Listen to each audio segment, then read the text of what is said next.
Alright, আসসালামু আলাইকুম everyone. আমাদের আরেকটা নতুন লাইভ সেশনে আপনাদের সবাইকে স্বাগতম। আজকে আমাদের লাইভ সেশনে আমাদের কমিউনিটির অত্যন্ত পরিচিত মুখ এবং আমাদের সকলেরই পছন্দের আলী হোসেন ভাই, প্রোকোডার বিডির ফাউন্ডার, এবং প্রোকোডার বিডিতে উনি অনেক ভিডিও প্রোভাইড করেন এবং অলমোস্ট আমি যতটুকু জানি 580টার বেশি ভিডিও উনি অলরেডি প্রোভাইড করছেন আপনাদের, এবং রেগুলারলি উনি কাজ করতেছেন এই বিষয়গুলো আরো আপনাদের সামনে ভালো মতো প্রকাশ করার জন্য। সো আলী ভাই, আসসালামু আলাইকুম, ওয়েলকাম টু দ্য শো। ওয়ালাইকুম আসসালাম। আলহামদুলিল্লাহ, আপনারা সবাই কেমন আছেন? ভাই সেতু ভাই কেমন আছেন? ভাই আলহামদুলিল্লাহ আমি ভালো আছি। আপনি কেমন আছেন? আমি বর্তমানে শুরুতে আগে যেটা জানতে চাই যে আপনার বর্তমান লাইফ কেমন যাইতেছে, ব্যস্ততা কেমন, কি নিয়ে কাজ করতেছেন, এই সব ওভারঅল যদি একটা আইডিয়া দিতেন আমাদের। আমার এখন একটু ব্যস্ততা যাচ্ছে, হচ্ছে অফিসের কাজ নিয়ে একটু ঝামেলা আছে, ওইটা নিয়ে সময় যাচ্ছে। কিন্তু নরমালি এমনিতে মোটামুটি আলহামদুলিল্লাহ ভালো যাচ্ছে। কন্টেন্ট ক্রিয়েশন নিয়ে একটু ব্রেকডাউন যাচ্ছে। আসলে হচ্ছে যে এর আগে একবার এমন হয়েছিল যে আমার জাভাস্ক্রিপ্টের যে প্লেলিস্টটা চলছে এটার মোটামুটি 50টার মতো ভিডিও আমি রেকর্ড করে ফেলেছিলাম, অনেকগুলো ভিডিও এডিট করেছি, কিন্তু এরপর হুট করে আমার এসএসডি ক্র্যাশ করার পরে আমার প্রায় হচ্ছে যে বেশিরভাগ ভিডিও শেষ। আমার ইউটিউবে জাস্ট 20টা না 21টা ভিডিও আপলোড দিয়েছি, অতটুকুই ছিল, বাকিগুলো গেছে আর কি। তো ওইগুলো তো রিকভার করতে পারি নাই। সেম কন্টেন্ট আরেকবার রেকর্ড করতে বসছি, পরে এখন একই কাজ দুইবার করা আমার কাছে খুবই বিরক্তি লাগছিল। তো ওই কাজ তাও কন্টিনিউয়াস করছিলাম, কিন্তু কিছুদিন পরে দেখলাম যে আর ভালো লাগছে না। তো এরপর আমার যেহেতু চ্যানেলে ভিডিও শিডিউলে যায়, আমি যখন অবসর থাকি একটা না 4টা 5টা ভিডিও বানাই, এরপরে হচ্ছে যে সেগুলো এডিট করে আপলোড দিয়ে দিই, শিডিউল করে রাখি। এই শিডিউল কেসে হচ্ছে কোরবানি পর্যন্ত, কিন্তু আমি প্রায় 2 মাস ধরে কোনো কন্টেন্ট বানাই না, মানে প্রায় বানাই না বললেই হয় আর কি। দুই একটা মাঝের মধ্যে রেকর্ড করি অন ডিমান্ড এরকম। তো এখন আবার শুরু করেছি গত 4-5 দিন ধরে একটু একটু করে আবার ভিডিও বানানো, দেখা যাক ইনশাল্লাহ যাচ্ছে। আর কাজ শিখছি এখন ওয়ার্ডপ্রেসের সাথে রিয়্যাক্ট এবং ভিউ দুইটাই, মানে ফ্রন্ট এন্ডে রিয়্যাক্ট অথবা হচ্ছে যে প্লাগইনের ড্যাশবোর্ডের জন্য ভিউ, এরকম হচ্ছে যে কিছু কিছু জিনিসপত্র শিখছি। রিয়্যাক্টে আমি খুব এক্সপার্ট না, মোটামুটি জানি। তো এখন একটু নিজেকে এই জায়গাগুলোতে আরো ইমপ্রুভ করার চেষ্টা করছি। প্লাস হচ্ছে ডাটাবেজ ডিপেন্ডেন্সিটা শুধু মাইস্কুয়েলের মধ্যে রাখতে চাচ্ছি না, একটু আশেপাশে অপরচুনিটি গুলো একটু খোঁজাখুঁজি করছি আর কি, কোনটা কিভাবে কিভাবে ম্যানেজ করা যায়। এই শেখার মধ্যে আছি, শিখতে ভালো লাগে, এটাই আমার এন্টারটেইনমেন্ট। রাইট ভাই, মানে আমাদের তো আসলে কন্টিনিউয়াস এই শেখা ছাড়া আসলে কোনো অল্টারনেটিভও নাই। মানে এই জায়গাটা এমন হ্যাঁ, একটা বিষয়, এমন একটা মানে প্রফেশন আমাদের, যেটার কোনো সার্টেন লিমিট নেই যে আমি এই পর্যন্ত শিখলাম বাকি সব কমপ্লিট, ব্যাপারটা এমন না। আমাদের রেগুলার বেসিসে শেখাটা কন্টিনিউ রাখতে হয়। ভাই ওইখান থেকেই আমার মানে আরেকটা যেটা প্রশ্ন, মানে ইন জেনারেল ধরেন দর্শকদের উদ্দেশ্যে, আপনি যদি অলরেডি অনেকেই হয়তো জানেন, তারপরে আপনার লার্নিং জার্নিটা, যেমন এই লার্নিং জার্নিটা যদি একটু শর্ট করে বলতেন, তাহলে যে জিনিসটা আমাদের জন্য হয়তো যে আমরা একটা আইডিয়া পাইতাম যে আলী হোসেন ভাই আসলে কিভাবে শিখছেন। কারণ আমাদের বড় একটা ডিবেটের জায়গা থাকে ভাই, সিএসসি নন সিএসসি এইরকম বিভিন্ন ব্যাপার। সো আলী হোসেন ভাই শিখছে কিভাবে? আমার একদম প্রথম দিককার জার্নি যেটা ছিল সেটা হচ্ছে যে আমি প্রথম দিকটাতে ব্লগ পড়ে পড়ে তারপরে শিখতাম। এবং আমি যখনই যে কমিউনিটি, ধরেন আমি প্রথম দিকে কিছুদিন সার্চ ইঞ্জিন অপটিমাইজেশন শিখেছি, এরপর কিছুদিন আমি শিখেছি হচ্ছে গ্রাফিক ডিজাইন, এরপর আমি ওয়েব ডেভেলপমেন্টে মুভ করি। তো আমি যখন যেটা শিখতে চাই সেই টাইপের লাইক মাইন্ডেড কমিউনিটিতে আমি সবসময় জয়েন করার চেষ্টা করি। তো আমি যখন গ্রাফিক ডিজাইন শিখতাম তখন বি ডিজাইনার নামে একটা ফেসবুক গ্রুপ আছে, আমি সেই গ্রুপে জয়েন করেছিলাম। সেখানে বড় ভাইরা কিভাবে পোস্ট করছে, তারা কি স্টাইলে কথা বলে, তারা কি টাইপের ডিজাইন শেয়ার করে, এগুলো দেখতাম, নিজে সেগুলোকে ইমপ্লিমেন্ট করার চেষ্টা করতাম। এটা প্রথম দিকটা। এরপর যখন ডেভেলপমেন্টে আসলাম একই রকম, এবং ডেভেলপমেন্টে আসার পরে মিডিয়াম, তারপরে ডেভ সাইট, যেটা নাম ভুলে গেছি এখন। dev.to তো এরকম। ডেভ.টু, হ্যাঁ ডেভ.টু। তো এই ওয়েবসাইট গুলো এবং স্ট্যাক ওভারফ্লো অলওয়েজ ফলো করতাম। রেডিটে হচ্ছে ওয়েব ডেভেলপমেন্টের সাবডিরেক্টটা অলওয়েজ ফলো করে রাখতাম।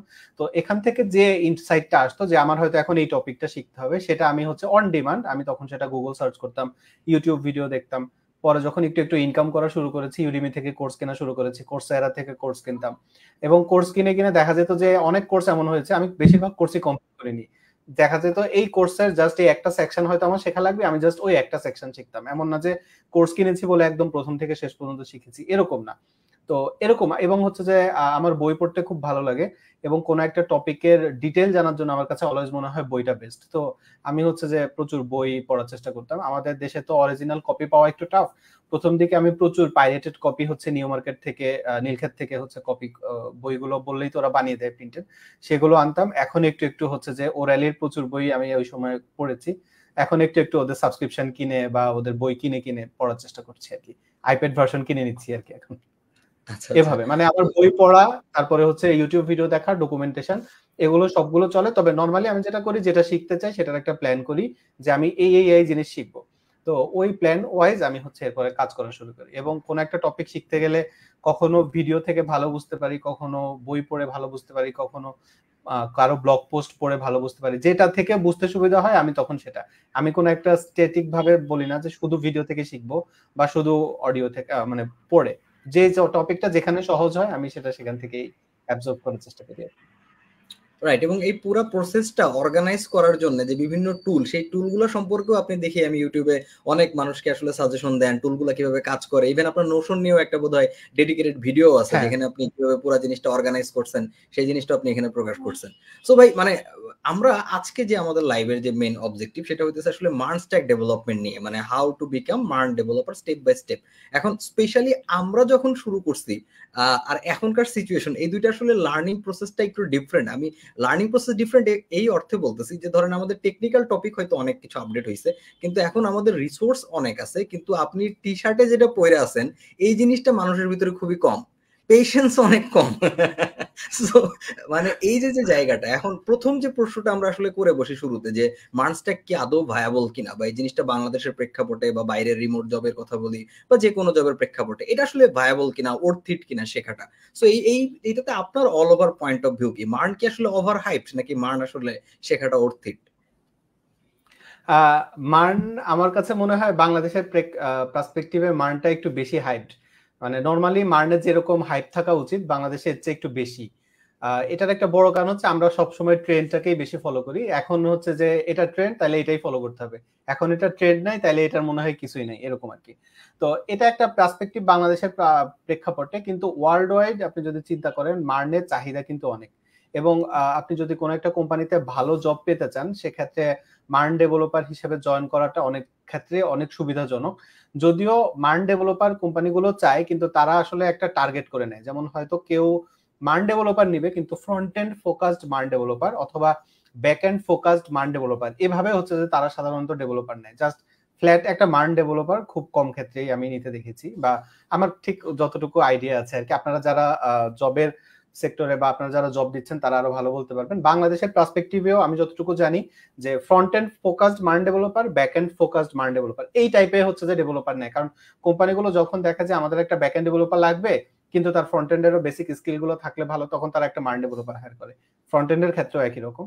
তো মার্নের চাহিদা বাংলাদেশে এখন মোটামুটি অনেক ভালো আছে, এবং মোটামুটি অনেক ভালোভাবে লোকজন মার্নে জয়েন করছে। এবং যতগুলা কোর্স আছে এখন বাংলাদেশে, আপনারা যারা ভালো পড়াচ্ছেন, ইন্টারেক্টিভ কেয়ার সহ আরো অনেকগুলো কোর্স এখন ভালো চলছে, প্রত্যেকেই কিন্তু এখন সেটার সাথে জব প্লেসমেন্ট দিচ্ছে, এবং মোটামুটি সবারই কিন্তু অনেক স্টুডেন্ট হায়ার হয়ে যাচ্ছে। তার মানে এমন না যে এটা একটা ওভার কি বলবো ভালো জব না বা ভালো অপরচুনিটি নাই, এরকম ব্যাপার না। কিন্তু যেহেতু এত মানুষের জব প্লেসমেন্ট হচ্ছে তার মানে ডেফিনেটলি এটার একটা ভায়াবিলিটি আছে। আর ইন্টারন্যাশনালি কিন্তু প্রচুর আছে। তবে ইন্টারন্যাশনালি আমি যেটা দেখেছি, আমি যখন জব সার্চ করতাম আমি দেখলাম যে বেশিরভাগ হচ্ছে front end focused MERN, back end focused MERN. অনেক সময় বলে যে ফ্রন্ট এন্ড ডেভেলপার চাই, কিন্তু রিকোয়ারমেন্টের মধ্যে দেখা যায় যে আসলে তারা একটা মার্ন ডেভেলপার চাচ্ছে। এরকম সিচুয়েশনও কিন্তু আমি প্রচুর দেখেছি আর কি। রাইট ভাই, এই জিনিসটা আসলে হয়। মানে এখন এখানে যে বিষয়টা হলো, মার্ন তো ধরেন একটা কমপ্লিট ফুল স্ট্যাক ডেভেলপমেন্টের একটা কমপ্লিট সলিউশন। এখন আমাদের যারা আসলে লার্নাররা থাকে তাদের ক্ষেত্রে যেটা দেখা যায় যে ধরেন এই 6 থেকে 8 মাসের যে লেন্থে বিভিন্ন কোর্সগুলো হয়, এটা শেষ করে আসলে একদম complete expert full stack developer হওয়াটা অলমোস্ট ইম্পসিবল আর কি। সো ওই জব পার্সপেক্টিভে হয়তো স্পেসিফিক ফ্রন্ট এন্ড অথবা স্পেসিফিক ব্যাক এন্ডে একটু বেশি জোর দিতে হয় আর কি। আমাদেরও দিতে হয় ওটা, আমরাও এই বাস্তবতাটা আসলে বুঝি। সো ভাই এখানে আমাদের আরেকটা জিনিস যেটা মানে নেক্সট আরেকটা প্রশ্ন যেটা আমাদের থেকে যায় আর কি, যে ধরেন মার্ন স্ট্যাক ডেভেলপমেন্ট ধরেন কেউ করলো, করে তার কি শুধু এই জব অপরচুনিটি আছে নাকি আসলে ফ্রিল্যান্সিং ক্ষেত্রেও বা অন্যান্য আদার্স ক্ষেত্রেও তার আসলে অনেক অপরচুনিটিস আছে? যেমন আপনি অনেকদিন ফ্রিল্যান্সিং এর সাথে কানেক্টেড, রিমোট জবের সাথে কানেক্টেড, সো এটা আপনি আসলে আরো বেটার বলতে পারবেন। অনেকে যেটা মনে করতেছে যে মার্ন কি শুধুমাত্র এই লোকাল জবগুলোর জন্যই ভায়াবল কিনা, নাকি ইন্টারন্যাশনাল মার্কেট বলি বা ফ্রিল্যান্সিং যে মাইক্রো গিগ বিভিন্ন সার্ভিসেস যেগুলো আছে, ইভেন প্রোডাক্ট ডেভেলপমেন্ট আসলে মার্ন দিয়ে করা পসিবল কিনা, মার্নস্ট্যাকের প্রোডাক্ট ডেভেলপমেন্টের মার্কেট কতটুকু আছে। সো যদি লোকাল জবের বাইরে আপনি মার্নের পুরো জিনিসটা একটু আমাদেরকে জানাইতেন যে কিরকম অবস্থা অল ওভার। মার্ন যদি একজন ডেভেলপার কেউ হয় এবং সে যদি মার্ন ডেভেলপার হওয়ার পরে বলে যে আমি ভালো মার্ন ডেভেলপার, কিন্তু আমার কোথাও জব হচ্ছে না, তার মানে দোষটা মার্নের না, দোষটা তার। এটা আমি সবসময় বিশ্বাস করি। এটার একটা বড় কারণ কি, যে আপনি যদি একজন মার্ন ডেভেলপার হন, আপনি ফ্রন্ট এন্ডের কাজগুলো ভালো জানেন, বেসিক এবং ব্যাক এন্ডের কাজগুলো জানেন। বেসিক বলবো না, ভালো জানেন, না হলে হচ্ছে আপনি কোনোভাবে মার্ন ডেভেলপার হতে পারবেন না। কারণ মার্ন মানে কি, মঙ্গো, এক্সপ্রেস, রিঅ্যাক্ট এবং নোড। তো আপনার যখন এই 4টা স্কিল থাকবে, আপনি বাংলাদেশে যেমন ভালো করতে পারবেন, একই সাথে আপনি যদি ভালো ডেভেলপার হন, আপনি ইন্টারন্যাশনালিও অনেক ভালো করতে পারবেন। সেটা হতে পারে ফ্রিল্যান্সিং, সেটা হতে পারে রিমোট জব, দুইটাই। আবার ধরেন আপনার ফ্রন্ট এন্ড, আপনি মার্ন ডেভেলপার হয়েছেন, কিন্তু আপনি রিমোট জবও করতে চাচ্ছেন না, ফ্রিল্যান্সিংও করতে চাচ্ছেন না, সেক্ষেত্রে আপনি কিন্তু নিজের প্রোডাক্ট বানাতে পারেন, এবং প্রচুর প্রোডাক্ট সেলের অপশন আছে। এনভার্টার মতো অনেক মার্কেট প্লেস আছে। এসব মার্কেট প্লেসে আপনি ছোট ছোট প্লাগ ইন বা ছোট ছোট এক্সটেনশন বানিয়ে সেগুলো সেল করতে পারেন। ক্রোমের এক্সটেনশন বানানো যায়, সেই এক্সটেনশন গুলোও কিন্তু সেল করার অপরচুনিটি আছে। তো শুধু যে আপনি মার্ন ডেভেলপার হলে আপনাকে জাস্ট দেশেই জব করতে হবে এরকম না। মার্ন ডেভেলপার যদি হতে পারেন, যেহেতু সেখানে অনেকগুলো স্কিল ইনভলভ, আমার মতে মার্নের যে 4টা সেকশন, আপনার রিঅ্যাক্ট, মঙ্গো এবং নোড, এক্সপ্রেস, 4টার জন্যই আলাদা আলাদা ভাবে জব অপরচুনিটি আছে। তো সেক্ষেত্রে আপনার যদি 4টা সম্পর্কে একটা ওভারঅল আইডিয়া থাকে, আপনাকে কিন্তু আটকানোর মতো সুযোগ কম। এবং আপনাদের কোর্সে তো মার্নের মধ্যে হচ্ছে আবার মাইস্কুয়েলও অ্যাড করা আছে, যেটা আরো পাওয়ারফুল হয়ে যাবে। মানে যখন কোন একটা ডেভেলপার মাইস্কুয়েলটাও শিখে ফেলবে, তখন তার অপরচুনিটি আরো বেড়ে যাবে। তো এই জায়গাগুলোতে আমার কাছে যেটা মনে হয় সেটা হচ্ছে যে শুধু মার্ন ডেভেলপার হওয়ার পরে জবের উপর যে তার ফোকাস থাকবে, বা শুধু যে জব করেই তাকে চলতে হবে এরকম না, তার হাতে কিন্তু আরো অনেকগুলো অপরচুনিটি তৈরি হয়ে যাবে। সে প্রোডাক্ট তৈরি করতে পারে, সে চাইলে রিমোট জব করতে পারে, সে চাইলে ফ্রিল্যান্সিং করতে পারে, সে চাইলে দেশীয় বিভিন্ন কোম্পানিতে জব করতে পারে। অনেক রকম অপরচুনিটি আছে আমার কাছে মনে হয়। রাইট ভাই, আপনি যে মাইস্কুয়েলের কথাটা বলে মানে একদিক দিয়ে ব্যাপারটা যেটা আমরা করছিলাম, যে ধরেন আমরা শুধুমাত্র অনেকে যেটা শুরুতে ভুল বুঝি আর কি, যে আমরা মনে করি যে front end back end, but back এন্ডের যে এর বিশাল একটা অংশ ডেটাবেস, এবং ডেটাবেস সম্পর্কে যদি আসলে আমার ভালো ধারণা না থাকে, সেক্ষেত্রে এটা আমার জন্য মানে বড় একটা ঝামেলার হয়ে যাবে। আমি কখনোই আসলে ভালো ব্যাক এন্ড ডেভেলপার হইতে পারবো না। সো ওই জায়গাটাতে আমরা নোসিকুয়েলের পাশাপাশি আমরা চাইছিলাম যে আমরা মাইস্কুয়েলটাও দেখাই, মাইস্কুয়েলটা ইমপ্লিমেন্টেশন যদি আমরা মানে দেখাইতে পারি, সেক্ষেত্রে আসলে সবাই হয়তো একটা খুব ভালো ধারণা পাবে। আর মার্কেট বা এই প্রোডাক্টের কথা যেটা বললেন, যে ধরেন মার্ন এত কম্পারেটিভলি ট্রেন্ডি একটা, আমি বলবো যে স্ট্যাক, ওই জায়গাটা থেকে আপনি অনেকদিন ওয়ার্ডপ্রেস নিয়েও কাজ করছেন। আমি যেটা বিলিভ করি ভাই, ওয়ার্ডপ্রেসের এখনো হিউজ মার্কেট আছে, মানে এবং হিউজ জব অপরচুনিটি, হিউজ কাজের সুযোগ আছে। তো কেউ যদি চায় যে না আমি আসলে মানে একদম ডিরেক্টলি এখন ওয়ার্ডপ্রেসও শিখবো 2024 সালে এসে, আমি মনে করি এটাও স্টিল অর্থিত একটা ডিসিশন হইতে পারে যদি সে কেউ ভালো মতো করতে পারে। এবং আপনি বললেন যে আপনি রিসেন্টলি রিঅ্যাক্ট আরো ভালো মতো এক্সপ্লোর করতেছেন, এবং আপনি ভিউজেস এক্সপ্লোর করতেছেন, এবং এটা কিন্তু অন টপ অফ ওয়ার্ডপ্রেস, আপনি হেডলেস সিএমএস এর এই জিনিসগুলো আপনি এক্সপ্লোর করতে পারতেছেন। সো আসলে এই জিনিসগুলো ওই যে টুলস এর মতো, আমি শিখতে পারলে আমার আসলে সুযোগ অনেক আছে আর কি। ভাই এখানেই আমাদের আরেকটা যেটা কোশ্চেন ছিল আর কি, ধরেন আমরা অনেকেই যেটা করি যে আমরা হয়তো এই ফ্রন্ট এন্ড ব্যাক এন্ড এই দুটো নিয়ে, এই দুটো স্পেসিফিক শব্দ খুব বেশি শুনি, তো আমরা ডেটাবেজের উপর আসলে খুব বেশি ফোকাস দেই না, বা ডেটাবেজকে খুব বেশি গুরুত্বপূর্ণ আসলে মনে করি না। সো ডেটাবেজ শেখার ব্যাপারে বা ডেটাবেজ সম্পর্কে ধারণা থাকাটা আসলে কতটা গুরুত্বপূর্ণ বলে আপনি মনে করেন? ভাই ডেটাবেজ তো সবকিছু। আপনি যখন ওয়েবসাইটে যত কিছু আপনি দেখেন, এই সবকিছু কিন্তু ডেটা আকারে একটা জায়গাতে সেভ হয়, এবং এটা মেনটেনেন্সটাও খুব ইম্পর্টেন্ট। যেমন ধরেন আপনার একটা ওয়েবসাইট আছে, ট্রাভেল ওয়েবসাইট, যেখানে হচ্ছে যে ট্রাভেল রিলেটেড বিভিন্ন গাইড আপনি দেন। তো সেখানে আপনার ওই ওয়েবসাইটের মধ্যে কিন্তু ধরেন 400-500 বা হয়তো 1000 খানেক হোটেলের ইনফরমেশন আপনার কাছে আছে, বা সেখানে হচ্ছে যে আপনার কয়টা 5 স্টার হোটেল, কয়টা 4 স্টার, কয়টা 3 স্টার, এরকম ক্যাটাগরি ওয়াইজ হোটেলের আপনার কিন্তু লিস্টিং আছে। এই যে স্টোরেজ গুলো, এগুলো আমরা কোথায় সেভ করে রাখি? ডেটাবেজে। ফ্রন্ট এন্ডে আমরা কি করি? ডেটাবেজের ডেটাটাকে জাস্ট এনে দেখাই। ব্যাক এন্ডে আমরা হচ্ছে যে এই যে ফ্রন্ট এন্ডের থেকে ডেটাবেজের ডেটাটা ফ্রন্ট এন্ডে আসবে, এটা কিভাবে ম্যানেজ করবো, এটা হচ্ছে আমরা ব্যাক এন্ড থেকে মেনটেন করি। কিন্তু আমাদের মূল কাজটা কিন্তু আসলে ডেটাবেজের মধ্যেই হয়। মোবাইলের মধ্যে যেমন আমাদের মেমোরি কার্ডের মধ্যে ডেটাটা থাকে, আমরা সেই ডেটাটা, আমরা যখন ছবি তুলি, ছবি আমরা ফ্রন্ট এন্ড থেকে তুলি, সেভ কিন্তু ডেটাবেজে গিয়ে হয় বা মেমোরি কার্ডে গিয়ে হয়। অনেকটা ব্যাপারটা এরকম আর কি। এবং আরো আপনি যদি ব্যাপারটা খেয়াল করেন, যে মোবাইলের যে মেমোরি, এটারও কিন্তু অনেকগুলো ভার্সন আছে। আমরা সবসময় চিন্তা করি ইউটিএফ ভার্সন কত, আমরা যদি দেখি ইউটিএফ ভার্সন 2, তার মানে বুঝি এই মোবাইলটা স্লো হবে। ইউটিএফ ভার্সন 3, 4, তাহলে বুঝতে পারি যে এই মোবাইলটার যেহেতু স্টোরেজের স্পিড বেশি, তার মানে মোবাইলটা ফাস্ট হবে। তো এটা আমরা যেরকম আগে থেকে বুঝতে পারি, ডাটাবেস মেনটেনেন্সটাও এরকম অনেক ইম্পর্টেন্ট। এটা ডিজাইন করতে হয়, আলাদা করে ডাটাবেস ডিজাইন করে আমাদের প্ল্যান করতে হয় যে ডেটাগুলো রেগুলার আমাদের কালেক্ট করতে হবে, সেগুলোকে আমরা একভাবে ডিজাইন করি। যে ডেটাগুলো আমাদের মাঝে মধ্যে দরকার হবে সেগুলোকে আমরা আরেকভাবে ডিজাইন করি। আমরা যদি সব ডেটা এক জায়গায় রাখি তাহলে আবার দেখা যাবে কনফ্লিক্ট হবে, ডেটা বেসটা স্লো হয়ে যাবে, ডেটা ঠিকভাবে আসবে না। তো একটা ওয়েবসাইটের পারফরমেন্স কতটা ভালো হবে বা কতটা খারাপ হবে এটা অনেকখানি কিন্তু নির্ভর করে আপনার ডেটাবেসে আপনি ডিজাইনটা কিভাবে করেছেন, ডেটাবেস কানেক্টিভিটিটা কেমন। তো অবশ্যই অবশ্যই অবশ্যই একটা সাকসেসফুল প্রজেক্ট বা একটা সাকসেসফুল বিজনেস, প্রত্যেকটা ওয়েবসাইটে এক একটা বিজনেস, তো এই সাকসেসফুল বিজনেসের জন্য ডেটাবেস মেইনটেনেন্সটা আমি মনে করি খুবই গুরুত্বপূর্ণ। জাস্ট আপনি ফ্রন্ট এন্ড দিয়েই সব ডেটাবেস বের করে ফেলবেন, এপিআই দিয়ে আমি কাজ করে ফেললাম, এটুকু ওয়েবসাইট ডেভেলপমেন্ট না ভাই। রাইট ভাই, আমরাও এই ব্যাপারটাতে সবচেয়ে বেশি জোর দেওয়ার চেষ্টা করি। এখন মার্ন নিয়ে যখন কথা আসে ভাই, তখন আরেকটা খুবই গুরুত্বপূর্ণ এলিমেন্ট হচ্ছে রিয়্যাক্ট। মানে রিয়্যাক্ট এত বেশি ইম্পর্টেন্ট বিকজ অনলি রিয়্যাক্ট একটা মানুষের ইনিশিয়াল ক্যারিয়ার স্টার্ট করার জন্য আসলে এনাফ, সে যদি রিয়্যাক্টে প্রফিশিয়েন্ট হইতে পারে আর কি। বাট এখন এখানে একটা কথা আছে যে আমাদের দেশে আরেকটা খুব বড় বাজেট ট্রেন্ড আমি ভাই পার্সোনালি দেখি, যে অনেকে বিভিন্ন স্পেসিফিক কোর্স গুলাতে যায়, তারা হয়তো করে কি জাভাস্ক্রিপ্টে খুব বেশি জোর না দিয়ে তারা আসলে রিয়্যাক্টে চলে যেতেছে। মানে সে রিয়্যাক্ট দিয়ে অ্যাপ্লিকেশন ডেভেলপ করতে পারে বাট আলটিমেটলি সে আসলে জাভাস্ক্রিপ্ট পারে না। এরকম একটা ব্যাপার যে জাভাস্ক্রিপ্ট হয়তো পারে, সিনট্যাক্স ওয়াইজ যতটুকু পারা দরকার ঠিক ততটুকুই সে পারতেছে। সো মানে আপনি নিজেও রিসেন্টলি আপনি জাভাস্ক্রিপ্টের একটা প্লেলিস্ট বানাইতেছেন ইউটিউবে, এবং এর আগে আপনি জাভাস্ক্রিপ্ট নিয়ে কাজ করতেছেন, বর্তমানে রিয়্যাক্ট নিয়ে আপনি এক্সপ্লোর করতেছেন। সো মানে হোয়াট ডু ইউ থিঙ্ক যে আলটিমেটলি আমরা এই মার্ন স্ট্যাকের কথাই বলি বা নোড জেএস এর কথা বলি বা রিয়্যাক্ট জেএস এর কথাই বলি, এই জায়গাটাতে আসলে প্রথমে জাভাস্ক্রিপ্টে জোর দেওয়াটা, কোর জাভাস্ক্রিপ্ট শেখাটা আসলে কতটা ইম্পর্টেন্ট বা সবচেয়ে বেশি ফোকাস কি এই জায়গাটাতেই দেওয়া উচিত কিনা?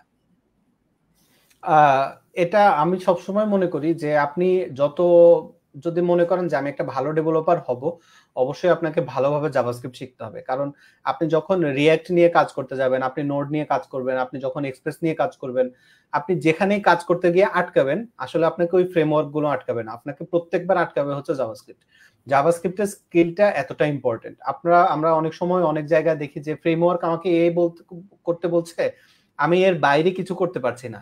এই যে বাইরে আপনি কিছু করতে পারছেন না, এই জায়গাটাতেও আপনাকে আটকাচ্ছে জাভাস্ক্রিপ্ট।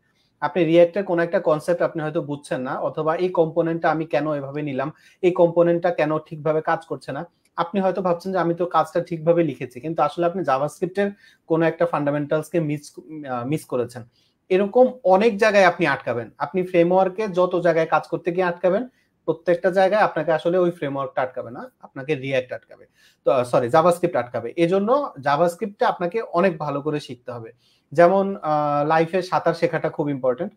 সাঁতার যদি আপনি না জানেন তাহলে দেখা যাবে যে হঠাৎ হঠাৎ লাইফে এমন এমন সিচুয়েশন চলে আসে আনএক্সপেক্টেড, যেটা অনেক বড় ক্ষতিরও কারণ হয়ে যেতে পারে। রিসেন্ট 2 সপ্তাহ আগে আমি যে কক্সবাজার গেলাম, আমি কিন্তু অনেক ভালো সাঁতার জানি, কিন্তু আমরা দুই ফ্রেন্ড দাঁড়িয়ে বিচের মধ্যে গল্প করছিলাম, হাঁটু সমান পানি, হঠাৎ করে একটা ঢেউ আসলো, আমি প্রায় 200-300 মিটার ভিতরে চলে গেছি সমুদ্রের মধ্যে। এবং ভেতরে তো গিয়েছি, সেটা সমস্যা না, সমস্যা যেটা আমার দুই পায়ের যে পেশিটা, এই পেশি শক্ত হয়ে গেছে। তো শক্ত হয়ে যাওয়ার পর আমি এখন আর পা নাড়তে পারছি না, এমন একটা সিচুয়েশন, মানে খুব জোরে ঢেউ ইয়ে দিল। এটা হচ্ছে সুগন্ধা আর লাবণীর মাঝখান বরাবর, ওই জায়গাটাতে পানি একটু পরিষ্কার এবং মানুষজন তুলনামূলক একটু কম থাকে। তো এমন সিচুয়েশনে আমি জাস্ট দুইটা হাত দিয়ে সাঁতরিয়ে আমি হচ্ছে উপরে আসছি, যেটা ওই সিচুয়েশনে আল্লাহ পাক আমাকে হচ্ছে বাঁচিয়ে দিয়েছে, হয়তো আমি সাঁতার জানি তাই। মানে আমার আল্লাহ পাক বাঁচিয়ে দেওয়াটা আমার রিজিকে ছিল, কিন্তু সাঁতারটা হচ্ছে উসিলা। তো এরকম ইমার্জেন্সি সিচুয়েশনে যেরকম সাঁতারটা জানাটা অনেক ইম্পর্টেন্ট, এবং আপনি যদি সাঁতার জানেন আপনি হাত দিয়েও সাঁতার দিতে পারবেন, শুধু হাত দিয়ে, শুধু পা দিয়ে সাঁতার দিতে পারবেন। আমি এগুলো মাঝে মাঝে প্র্যাকটিস করি, যে ধরেন দুই হাত বেঁধে কেউ পানিতে ফেলে দিল, আমি কি সার্ভাইভ করতে পারবো কিনা, এটা আমি নিজে নিজে ট্রাই করি আর কি, ছোটবেলা থেকেই। তো সেই প্র্যাকটিসটা হয়তো আল্লাহ পাক আমাকে এবার বাঁচিয়ে দিল। আপনি ওয়েব ডেভেলপমেন্টে যখন আসবেন, এটাও এক ধরনের আমি মনে করি সুইমিং। এখানেও আপনাকে কখনো হাবুডুবু খাবেন, কখনো বেশে উঠবেন, কখনো খুব ভালো ফিল করবেন, কখনো দেখবেন যে চুল ছেঁড়ার মতো অবস্থা।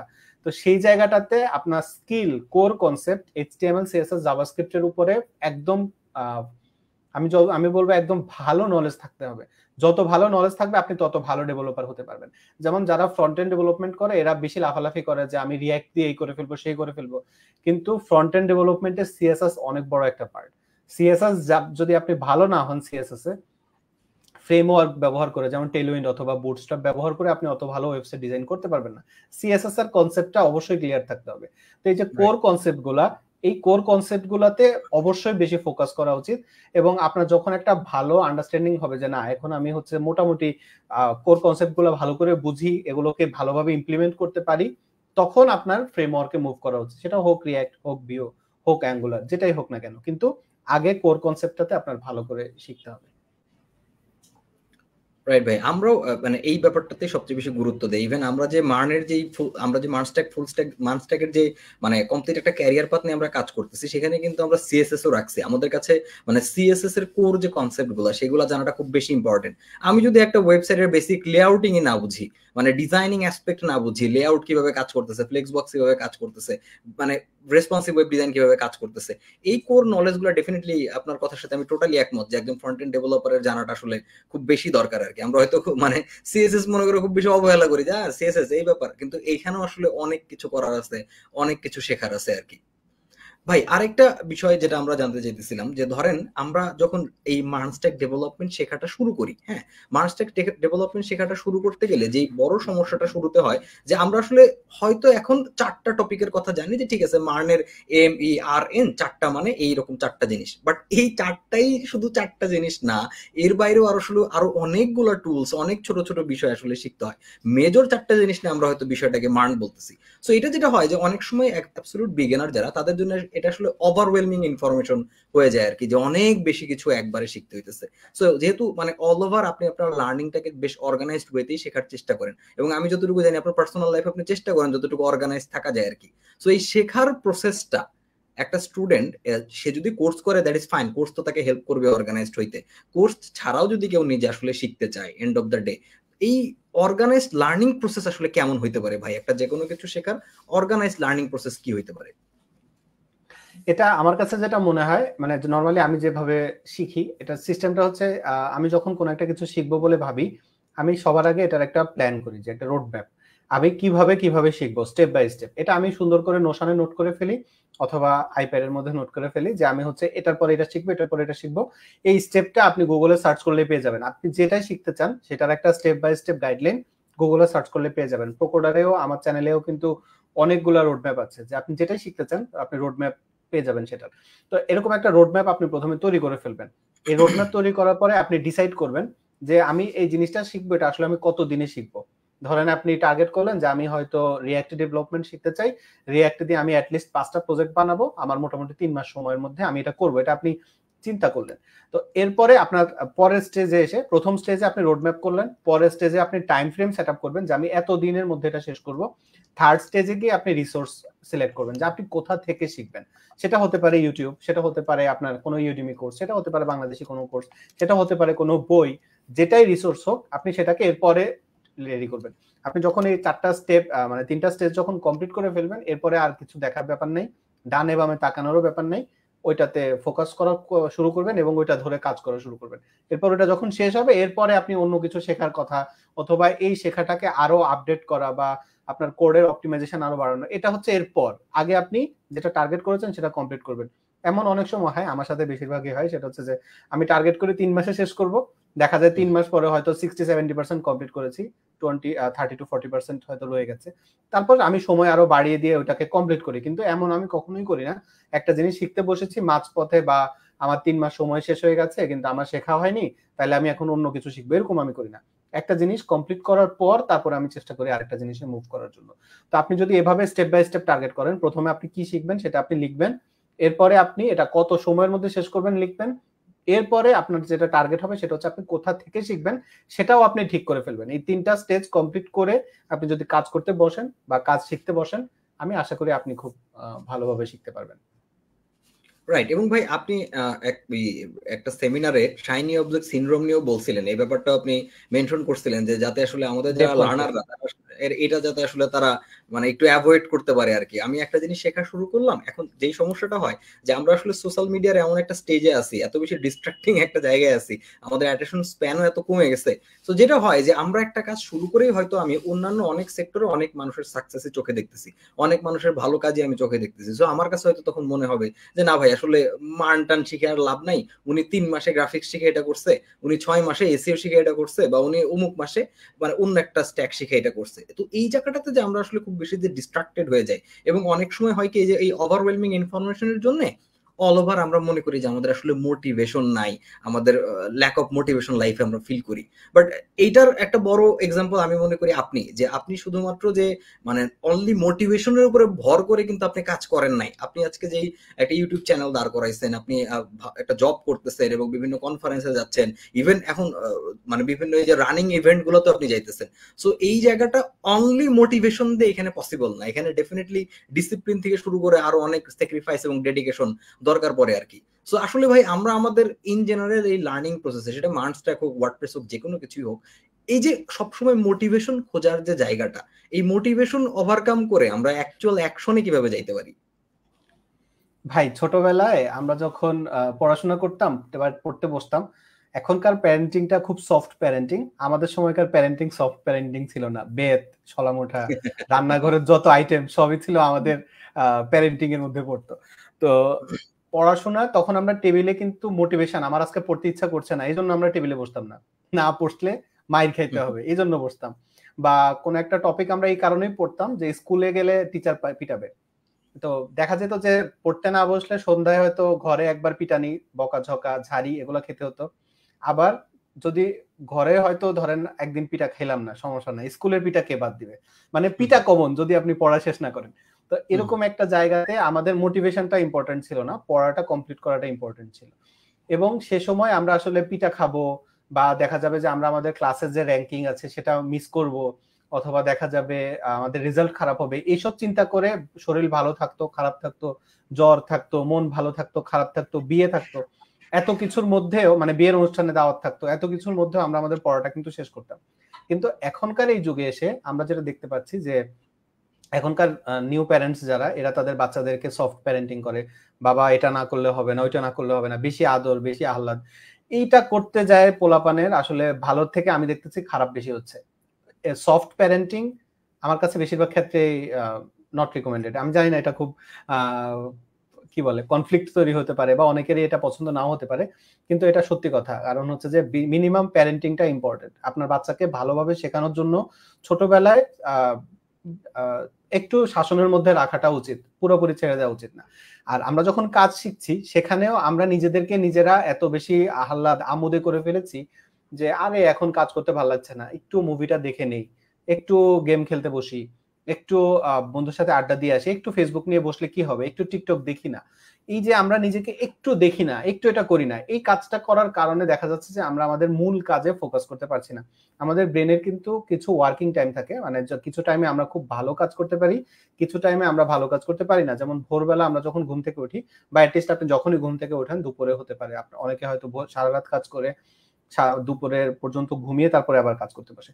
তা আপনি যখন ঘুম থেকে ওঠেন এরপরে 2 থেকে 3 ঘন্টা টাইম আমাদের ব্রেন খুব ভালো কাজ করে, কারণ সে সারা মানে একটা বড় গ্যাপ পেয়েছে রেস্ট করার। এখন ঘুম থেকে ওঠার পরে আমরা ফোন হাতে নিয়ে বসে ফেসবুক স্ক্রল করা শুরু করি, ইনস্টাগ্রাম দেখতে শুরু করি, কিছুক্ষণ পরে এক্সপ্লোর করি যে আরে আমি তো ভিডিও ট্যাবে বসে আছি, একটা পর একটা ভিডিও দেখছি। তো এটাতে কি হচ্ছে, আপনার যে পাওয়ারফুল টাইম, যে টাইমটাতে আপনি সবচেয়ে বেশি কাজ করতে পারতেন, ওই টাইমটা আপনি স্পয়েল করছেন সোশ্যাল মিডিয়াতে। আবার অনেক সময় হয় যে আমরা হয়তো এখন পড়াশোনা বা কোনো একটা কাজ শেখার জন্য খুবই মোটিভেটেড, কিন্তু ফ্রেন্ড ফোন দিয়েছে, আমরা বাসা থেকে বের হয়ে যাচ্ছি তার সাথে দেখা করার জন্য, গল্প করার জন্য।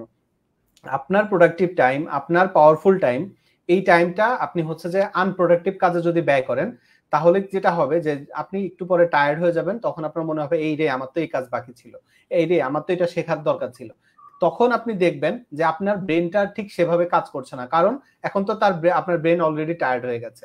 তো এই জায়গাটাতে আপনাকে একটু বুঝতে হবে যে কোন টাইমে আপনার ব্রেনটা সবচেয়ে বেশি প্রোডাক্টিভ থাকে, আপনি সবচেয়ে বেশি প্রোডাক্টিভ থাকেন, ওই টাইমে আপনি আপনার শেখার কাজ করবেন, ওই টাইমে আপনি আপনার কাজ করবেন।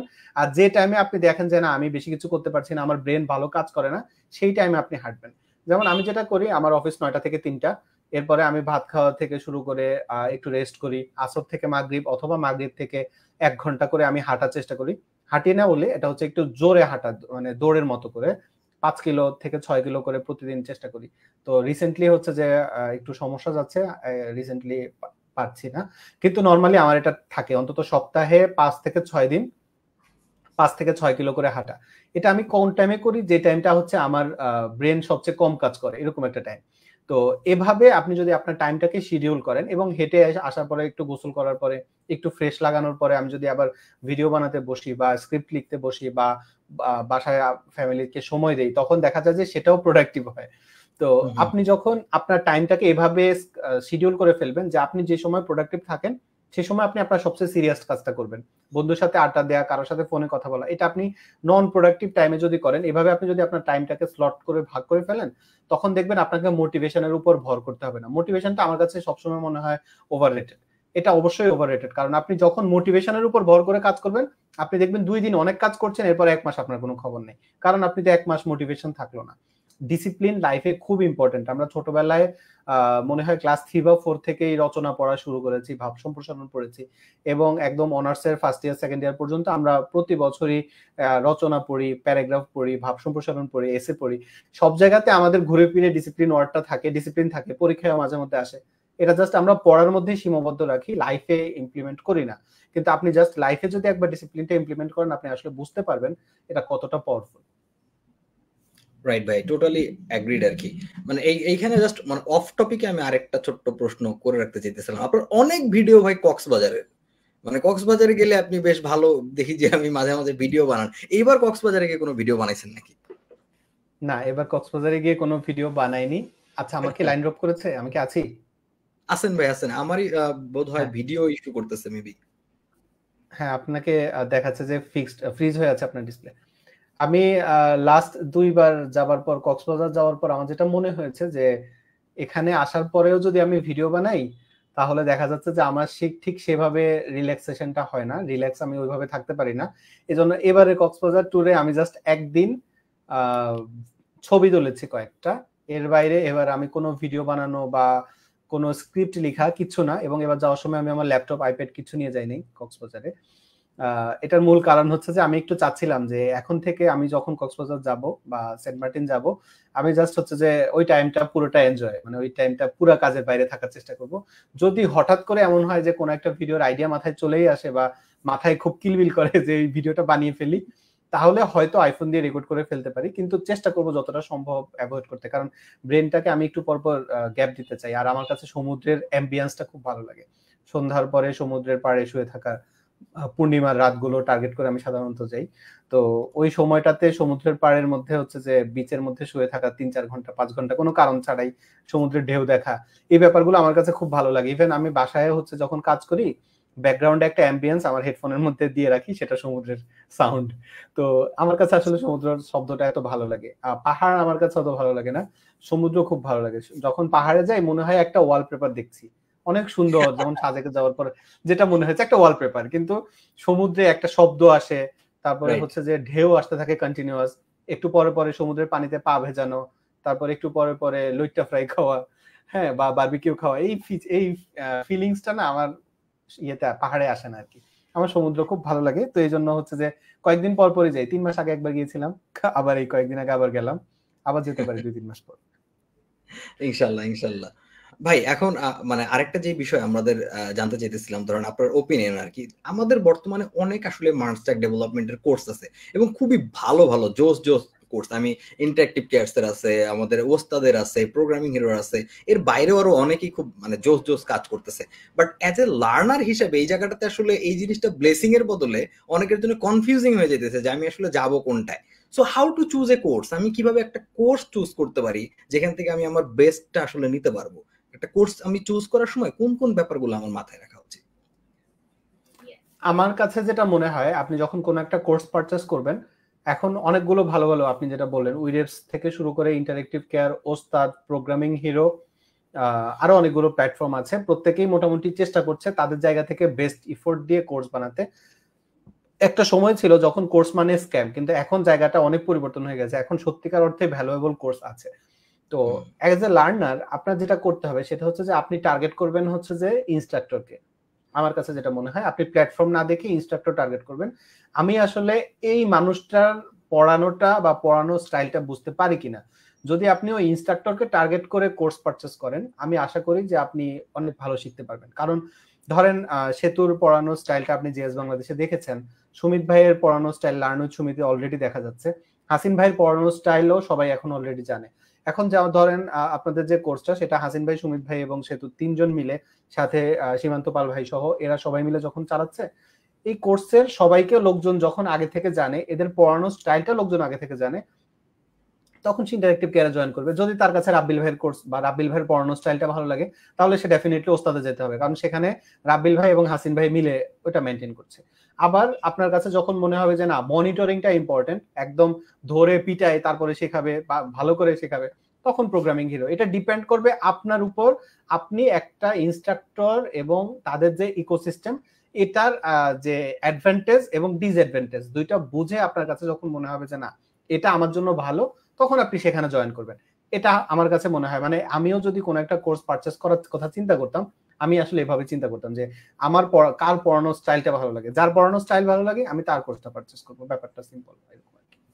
রাইট ভাই, এখানে আমিও আসলে এই পুরোটার সাথে একমত। এখানে আসলে একেবারেই কেউ কারো আমরা আসলে কম্পিটিটর না ওই অর্থে। হয়তো বিজনেস ওয়াইজ হয়তো কম্পিটিশন অনেক কিছু হয়তো থাকতে পারে, কিন্তু এন্ড অফ দ্য ডে প্রত্যেকটা মেন্টর যাদের কথা আপনি বললেন সবারই উদ্দেশ্য কিন্তু বাংলাদেশে কোয়ালিটি ডেভেলপার তৈরি করা। এবং এখন এতগুলো প্ল্যাটফর্মে এতগুলো কোর্স আসতেছে, সবই ঠিক আছে, বাট মানে আমরা কিন্তু আপনি আমি আমরা বেশ সমসাময়িক সময় ইউটিউবে কাজ করা শুরু করছিলাম আর কি। ওই সময় তো আমাদের কোনো অবজেক্টিভ এরকম ছিল না। আমাদের পুরো প্যাশন তখনও যেরকম ছিল স্টুডেন্টদের নিয়ে, এখনো কিন্তু ঠিক সেই রকমই আছে, যাতে আসলে আলটিমেটলি স্টুডেন্টরা লাভবান হয়। সো এখানে আসলে একেবারেই কনফিউশনের কিছু নাই। আমরা বাই হার্ট এখানে ইন্টারেক্টিভ কেয়ার্স থেকে আমরা মানুষটা ক্যারিয়ার পথের পক্ষ থেকে হয়তো লাইভ করতেছি, যাই করতেছি, আমরা ডেফিনেটলি রেকমেন্ড করি আপনি যদি ওর্থ ইট মনে করেন, আপনি যে কোনো প্ল্যাটফর্ম থেকে শেখেন, এন্ড অফ দ্য ডে আপনি শিখতেছেন কিনা এটাই সবচেয়ে ইম্পর্টেন্ট কথা। কারণ আপনার জন্যই এত আয়োজন, আপনার শেখার জন্য আসলে এত আয়োজন। সো আপনি যদি ওটা শিখতে পারেন, ডেফিনেটলি আমাদের এই ইন্ডাস্ট্রিও গ্রো করবে। সব কোম্পানি, সেটা স্টার্টআপ, এডটেক, যে কোনো কোম্পানি, তারাও আসলে গ্রো করবে আর কি। বাট যেহেতু আপনি ভাই আমাদের আমি আপনাকে একটু মাঝখানে ইন্টারাপ্ট করছি। আমি আসলে মন থেকে চাই যে বাংলাদেশ থেকে ভালো কিছু ডেভেলপার হোক। আপনি একটু খেয়াল করে দেখেন, আমি কম্পিটিশনের কথা বলছি না, এটা কম্পিটিশন পসিবল হয় না। এক সুন্দর পিচায় যা আয় করে বাংলাদেশের সবাই মিলে তা আয় করে না। তো ইন্ডিয়াতে আপনি চিন্তা করে দেখেন, ওদের এত এত আইটি হাব, এত এত ডেভেলপার, এবং ওদের ডেভেলপাররা কিন্তু অনেক ভালো, কিন্তু বাংলাদেশের ডেভেলপাররা ওই লেভেলে, ওদের লেভেলে যেতে পারে না। আপনি যদি মেধার কথা চিন্তা করেন, আপনি যদি কিউরিসিটির কথা চিন্তা করেন, অনেক ক্ষেত্রে বাঙালিরা ইন্ডিয়ানদের থেকে ভালো। কিন্তু বাংলাদেশিদের একটা বড় সমস্যা যেটা, সেটা হচ্ছে যে একে তো লোভ, আমি বলবো সেটা হচ্ছে যে আরে মার্নে টাকা বেশি, মার্ন শিখতে হবে। কালকে শুনবে রাফায়েত তাকে ভিডিও এডিটিং করে টপ রেটেড ফ্রিল্যান্সার, কয়েকদিন পরে গাড়ি কিনবে 100 কোটি টাকা দিয়ে। একটু ব্লুপস দিচ্ছি তো। এগুলো যখন মানুষ শোনে তখন চিন্তা করে না আমাকে ভিডিও এডিটিং শিখতে হবে। কয়েকদিন পরে দেখবে ডিজিটাল মার্কেটিং এ তো 2 মাসেই ভালো ইনকাম করা যায়, এতগুলো শিখে কি হবে, আমি যাই ভিডিও এডিটিং শিখি। আমাদের লোভটাকে আমরা সংবরণ করতে পারছি না, আমরা বারবার এটা সেটা ওইটা লাফালাফি করছি। এরপর কিছুদিন মার্ন শিখে, কিছুদিন লারাভেল শিখে, কিছুদিন ওয়ার্ডপ্রেস শিখে, এরপর দিন শেষে এসে বলে এগুলো সব ভুয়া, কারণ আমি তো ইনকাম করতে পারিনি। আমাদের এই জায়গাটাতে নিজেদের মাইন্ডসেটটা একটু ঠিক করতে হবে। আমাদের ভালো ডেভেলপার হওয়ার কথা চিন্তা করতে হবে। ভাই আপনার যদি তাড়াহুড়া থাকে, আপনি যদি মনে করেন যে আমি 2 মাসের মধ্যে আমার আয়ের একটা অপশন তৈরি করতে হবে, আপনি ডেভেলপমেন্টে আইসেন না ভাই। আপনি যদি চিন্তা করেন আমি একটা লং টার্ম ক্যারিয়ার গ্রোথের কথা ভাবছি, আমি লং টার্ম একটা ভালো কিছু করব, এরকম যদি আপনি চিন্তা করেন, তাহলে আপনি ওয়েব ডেভেলপমেন্টে আসেন। কারণ এখানে অনেক কিছু শিখতে হয়। মার্ন মানে MERN, বঙ্গো এক্সপ্রেস, রিঅ্যাক্ট আর নোড না। এখানে আপনাকে HTML, CSS, জাভাস্ক্রিপ্ট, গিট, তারপরে হচ্ছে যে bootstrap, Tailwind, react, angular, react, তারপরে হচ্ছে নোড, এক্সপ্রেস, মঙ্গোডিবি, এর বাইরে আরো অনেক জিনিস আপনাকে শিখতে হবে। এত জিনিস শেখার পরে এরপরে আপনি হয়তো জবে যাবেন, আপনাকে অনেক প্রজেক্ট বানাতে হবে, এবং দুইটা একটা প্রজেক্ট বানালেই এখন হয় না। নতুন করে আবার জবের মধ্যে দেখা যাচ্ছে যে ওরা আপনার যত প্রজেক্টে থাকুক, ওরা মনে করে যে আপনি হয়তো কপি করেছেন। ওরা আপনাকে একটা প্রজেক্ট দিয়ে দিবে, ইন্টারন্যাশনালি এখন যেটা করে ওরা প্রজেক্ট দিয়ে দেয়, দিয়ে বলে আপনি 1 সপ্তাহের মধ্যে প্রজেক্টটা কমপ্লিট করে এনে দেন। ওদের কাস্টম প্রজেক্ট। এবং আমি দেখেছি একটা কোম্পানি আমাকে একটা প্রজেক্ট দিয়েছে, ওইটা আমি নিজে হইলে $3,000 থেকে $4,000 ওদের কাছে চার্জ করতাম, ওয়ার্ডপ্রেসের প্রজেক্ট। কিন্তু তারা আমাকে ওটা দিয়েছে, বলেছে আপনাকে এটা কমপ্লিট করে দিতে হবে 1 সপ্তাহের মধ্যে। এখন ধরেন আপনার যদি কোম্পানির উপরে ট্রাস্ট না থাকে, তাহলে ডেফিনেটলি আপনি প্রজেক্ট করবেন না। কিন্তু আপনি যদি চিন্তা করেন যে না, আমি এই কোম্পানিতে জব করতে চাই, এই কোম্পানিটা ওর্থ ইট এবং এরা ভালো করছে, সেক্ষেত্রে ডেফিনেটলি আপনাকে ওই প্রজেক্টটা বানাতে হবে, ওটা জমা দিতে হবে। এরপর আপনার ইন্টারভিউ নিবে, আপনি কেন এই কোড এভাবে লিখছেন, এটা এভাবে না লিখে তো এভাবে লিখতে পারতেন, এই কোডের এটা তো বেস্ট প্র্যাকটিস হয় নাই, আপনার এখানে কমেন্টিং ঠিকভাবে হয় নাই, আপনি এই জায়গাটা এভাবে কেন করলেন। এরকম প্রচুর প্রশ্নের মধ্যে আপনি পড়বেন, এবং সেগুলোর উত্তর যখন আপনি দিচ্ছেন, তারা আপনার এই অ্যাপ্রোচটা দেখবে, আপনি এই অ্যাপ্রোচের থেকে তারা বুঝবে আপনি কতটা টিম লিডিং করতে পারেন, আপনি ভুল থেকে কিভাবে শেখেন, আপনি এই কোডটা লিখেছেন এটার ব্যাপারে আপনি কতটা কনফিডেন্ট, আপনি কি জাস্ট চ্যাট জিপিটি কে জিজ্ঞেস করে কোড লিখে ফেলেছেন কিনা। অনেক জিনিসের উপর আপনাদের একটা ক্লিয়ার আইডিয়া হয়ে যাবে যখন তারা আপনাকে একটা প্রজেক্ট দিবে। আপনাকে আমি বলি বা সবাই বলবে যে আপনি 4টা 5টা প্রজেক্ট বানান, এরপর এই প্রজেক্ট গুলো দিয়ে আপনি পোর্টফোলিও বানান, এরপরে আপনি জবের জন্য ট্রাই করেন। এগুলো দিয়ে আপনি জাস্ট দেখাবেন, কিন্তু তারা বেশিরভাগ ক্ষেত্রে এখন আর বিশ্বাস করে না। ওরা মনে করে আপনি ইউটিউব থেকে বা ইউডিমি থেকে বা কোনো কোর্স থেকে আপনি এগুলো শিখেছেন, বানিয়েছেন, আপনি নিজে জানেন না। ওরা আপনাকে একটা প্রজেক্ট দিবে, ওইটা বানাতে বলবে। এবং বেশিরভাগ ক্ষেত্রে দেখা যায়, আমি একটা কোম্পানিতে, আমি লাস্ট যে কোম্পানিতে এখন জব করছি, এখন যেটাতে জব করছি, এখানে আমরা যখন অ্যাপ্লাই করেছিলাম প্রায় 4000-এর উপরে অ্যাপ্লাই পড়েছে, কিন্তু প্রজেক্ট জমা দিয়েছে মাত্র 30 জন। আপনি জাস্ট চিন্তা করেন, এখানেই হচ্ছে কোম্পানি একটা বড় অংশকে বাদ দিয়ে দিতে পারে। তো আপনি আপনার কাজটা যদি ভালো করে শেখেন এবং আপনি যদি আপনার শেখার জায়গাটা ভালো করেন, ইন্টারন্যাশনালিও তখন মানুষ বাংলাদেশকে রিকগনাইজ করবে। এখন কিন্তু মানুষ ইন্ডিয়াকে যেভাবে রিকগনাইজ করে, বাংলাদেশকে এরকম রিকগনাইজ করে না। ইভেন অনেকগুলা দেশ আছে, আমেরিকান অনেক ক্লায়েন্টের সাথে আমার বিভিন্ন সময় কথা হয়েছে, যারা মনে করে বাংলাদেশ ভারতের কোন একটা প্রদেশ, এরকম অবস্থা। তো এই জায়গাগুলোতে আমাদের আরো আপডেট হতে হবে এবং আমাদের নিজেদের জায়গাটাকে নিজেদের আরো স্ট্রং করতে হবে, এবং বাংলাদেশকে অবশ্যই ভালোভাবে রিপ্রেজেন্ট করতে হবে। এটা করার চেষ্টা করা উচিত আমাদের সবার। তো সেই জায়গাটাতে আমাদের দেশীয় যারা আছেন, এরা যেভাবে চেষ্টা করছেন ভালো কোর্স বানানোর জন্য, আমি এটাকে অলওয়েজ এপ্রিসিয়েট করি। এবং একই সাথে আপনারা যারা লার্নার, আপনাদেরকেও আমি সবসময় বলবো একটু চেষ্টা করেন না ভালো করে ভালো ডেভেলপার হওয়ার। আর যদি আপনার শর্টকাট দরকার 2 মাস 3 মাসে ইনকাম করেন, তাহলে ওয়েব ডেভেলপমেন্টে আসার দরকার নেই। আমার একদম স্পষ্ট কথা আর কি এখানে। না ঠিকই আছে ভাই, মানে এই স্পষ্ট কথারও আসলে দরকার আছে।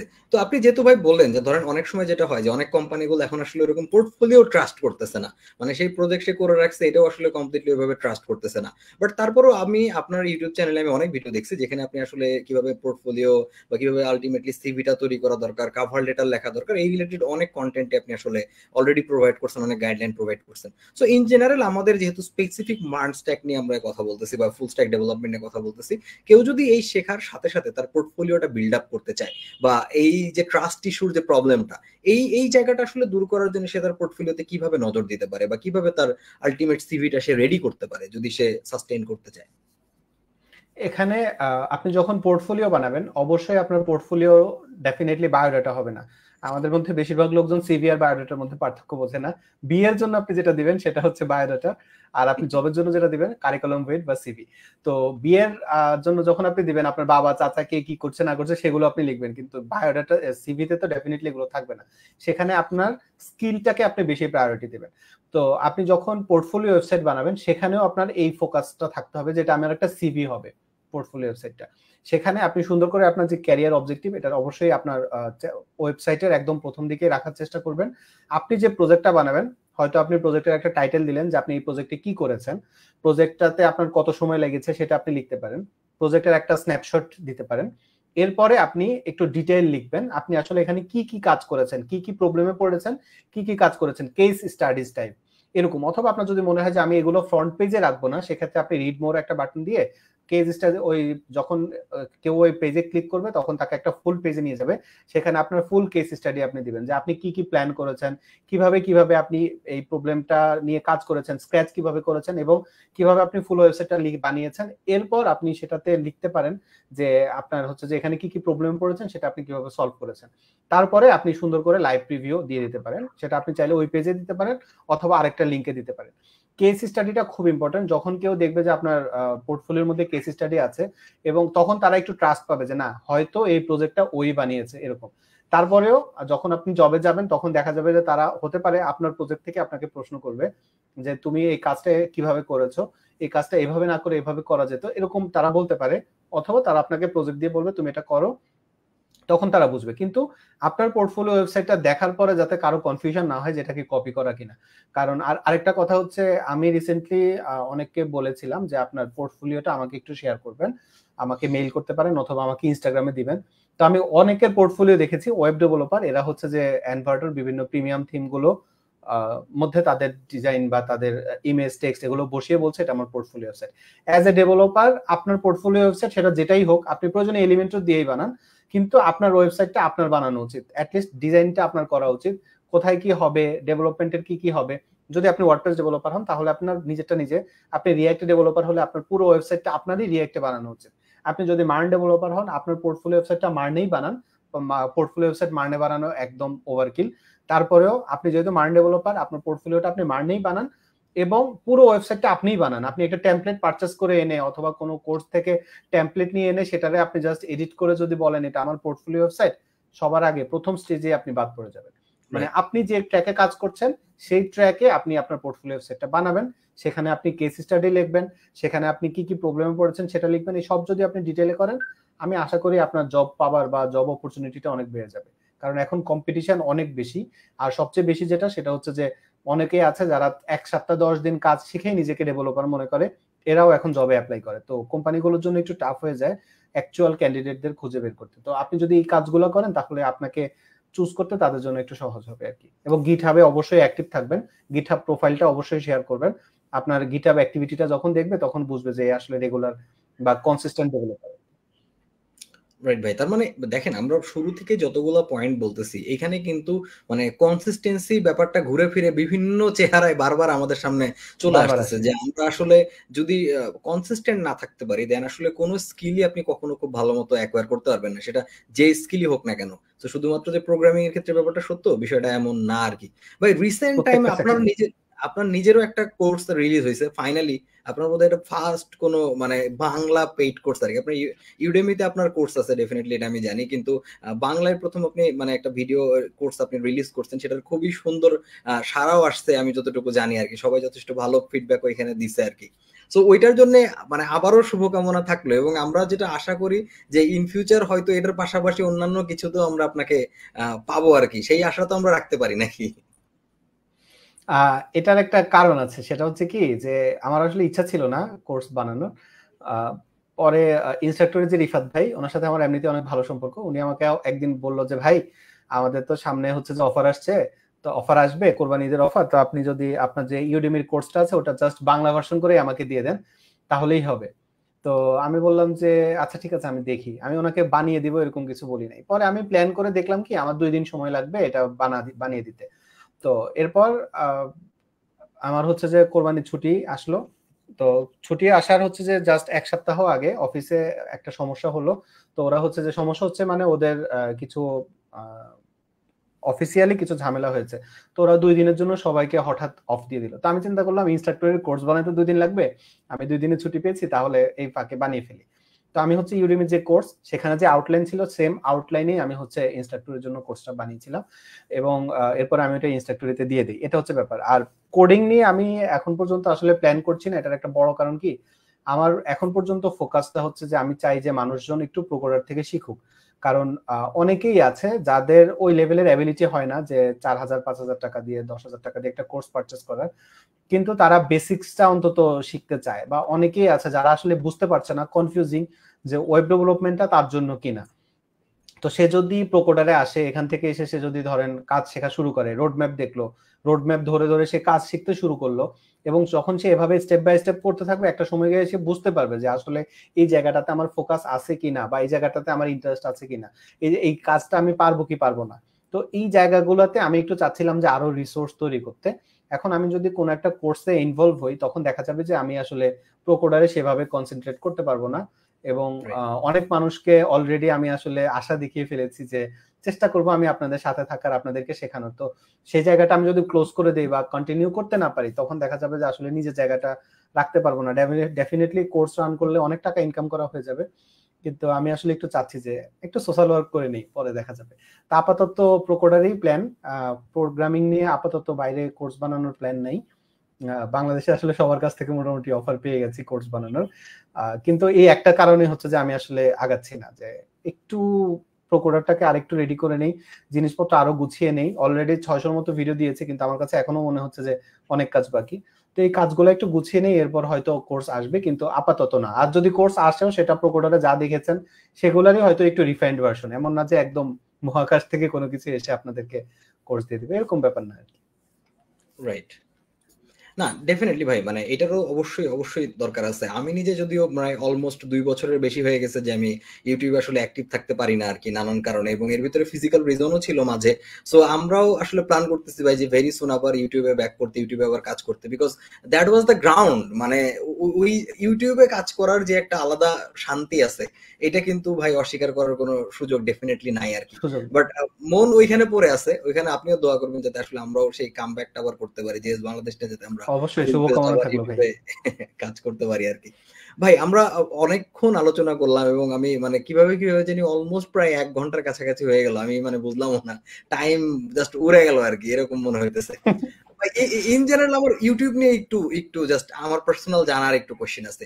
ধরেন যারা প্রোগ্রামিং শিখতেছে, তারা যদি তাদের কমিউনিকেশন স্কিলটাও ভালো করতে চায়, আসলে সেক্ষেত্রে এই কন্টেন্ট ক্রিয়েশন আসলে কতটা হেল্প করতে পারে নিজেকে বিকশিত করতে বা আলটিমেটলি নিজের এই সফট স্কিল গুলাকে গ্রো করতে? ইউটিউব কি আসলে এখানে ভূমিকা রাখতে পারে কিনা? কালকে বা পরশুই আমার একটা ভিডিও আসবে, আপনি আমি কিভাবে ইংলিশটা ডেভেলপ করেছি সেটা সেই টপিকে আর কি, কালকে বা পরশু, এডিটিং শেষ হয় নাই। তো ওই ভিডিওতে আমি একই কথা বলেছি যে আপনি যদি আপনার কমিউনিকেশন স্কিলটা বাড়াতে চান তাহলে অবশ্যই আপনার ভিডিও বানানো উচিত। এটা আমি অবশ্যই বলি সবসময়। এবং নিজের ক্যাপকাট কোর্স সেল করার জন্য বলেছি এরকম কোনো ব্যাপার না, সত্যি কথা।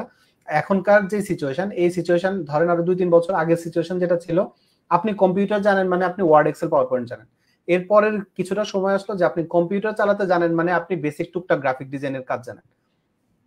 যদি আপনি এটা না জানেন তাহলে বোঝা যায় যে আপনি কম্পিউটার চালাতে জানেন না। আর এখনকার এই যে সিচুয়েশন, এখানে আপনি যদি অনলাইনে নিজেকে টিকিয়ে রাখতে চান, বেসিক ভিডিও এডিটিং স্কিলটা আপনার অবশ্যই থাকতে হবে। তো আমি যেটা মনে করি সেটা হচ্ছে আপনি যদি কন্টিনিউয়াসলি ভিডিও বানাতে থাকেন, এবং আমি মনে করি আপনি যদি অনলাইন প্রফেশনাল হতে চান, আপনার কন্টেন্টের ল্যাঙ্গুয়েজটা অবশ্যই ইংলিশ হওয়া উচিত। আপনি যদি ইংলিশে একটু একটু করে ভিডিও বানাতে শুরু করেন, ভিডিও বানাবেন, সেগুলো এডিট করবেন বা এডিট করবেন না, নিজের ভিডিও নিজে দেখবেন, আপনি কত যে সমস্যা বুঝবেন, কত যে মুদ্রা দোষ আপনার আছে আপনি দেখবেন, সেটা আপনি কল্পনাই করতে পারছেন না। কোনো ম্যান্ডেটরি না যে আপনি যে ভিডিওটা বানাচ্ছেন সেটা আপনাকে ইউটিউবে পাবলিকই করতে হবে। প্রয়োজনে প্রাইভেট করে রাখেন, প্রয়োজনে ভিডিও বানানোর পর নিজে দেখে ডিলিট করে দেন, কোনো সমস্যা নেই। কিন্তু কন্টিনিউয়াসলি ভিডিও বানাতে থাকা উচিত। কন্টিনিউয়াস আপনি যখন এরকম 2 মাস, 3 মাস, 5 মাস ভিডিও বানাবেন, এরপর আপনি নিজেই ফিল করবেন যে আমার কোয়ালিটি, কথা বলার স্টাইল, এগুলো কত ইমপ্রুভ হয়েছে। কপিক্যাট হওয়ার চেষ্টা করেন। আপনি যে ক্যাটাগরিতে কাজ করেন, ধরেন আপনি ওয়েব ডেভেলপমেন্ট নিয়ে কাজ করেন, সেক্ষেত্রে ওয়েব ডেভেলপার যারা আছে ইংলিশে কন্টেন্ট বানায়, এদেরকে ফলো করেন। ওরা কিভাবে কথা বলে, ওরা কিভাবে স্পিচ ডেলিভারি দেয়, ওরা কিভাবে কমপ্লেক্স টপিককে সহজে বোঝায়, এগুলো খেয়াল করেন। নিজে এগুলাকে মিমিক করার চেষ্টা করেন এবং কন্টিনিউয়াসলি ভিডিও বানাতে শুরু করেন। যখন আপনি এটা কন্টিনিউয়াসলি করতে থাকবেন, আপনার বলার স্টাইল অনেক সহজ হবে, অনেক সুন্দর হবে, আপনি অনেক সহজে বোঝাতে পারবেন। এটার লাভ হবে কখন? যখন আপনি ক্লায়েন্টের সাথে ভিডিও কলে চলে আসবেন। এখন আপনি আপওয়ার্কে যান, অনেক কানেক্টস লাগে। ফাইবারে যান, কাজ পাওয়া খুব কঠিন। freelancer.com-এ যান, কাজ পাওয়া খুব কঠিন। লিঙ্কডইনে আপনি আউটরিচ করে ক্লায়েন্ট আনবেন, সেটাও অনেক কঠিন।